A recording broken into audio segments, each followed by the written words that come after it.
కపిలేశ్వరపురం మండలం కోరుమిల్లి గ్రామం కొత్తవీధిన సోమవారం నూతనంగా నిర్మించిన విద్యుత్ ట్రాన్స్ఫార్మర్తో లో వోల్టేజ్ సమస్య పరిష్కారం తీరుతుందని ఏఈబీ వెంకటేశ్వరరావు మీడియాకు వివరించారు.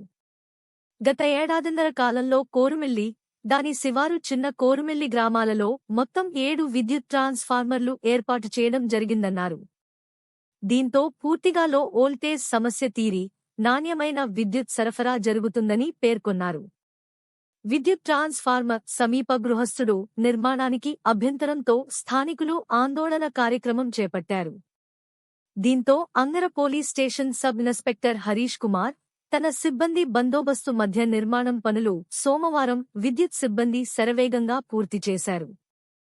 లో వోల్టేజ్ సమస్య నుండి పూర్తిగా తీరిందని ఎమ్మెల్యే వేగుళ్ల జోగేశ్వరరావుకు కొత్తవీధి మహిళలు ధన్యవాదాలు తెలిపారు. కోరుమిల్లి, తేకి, మాచర గ్రామాల లైన్మెన్లు విఎల్ఎస్ నారాయణ, జానకి రామయ్య, రమణ, కూటమి నాయకులు, స్థానికులు అధిక సంఖ్యలో పాల్గొన్నారు.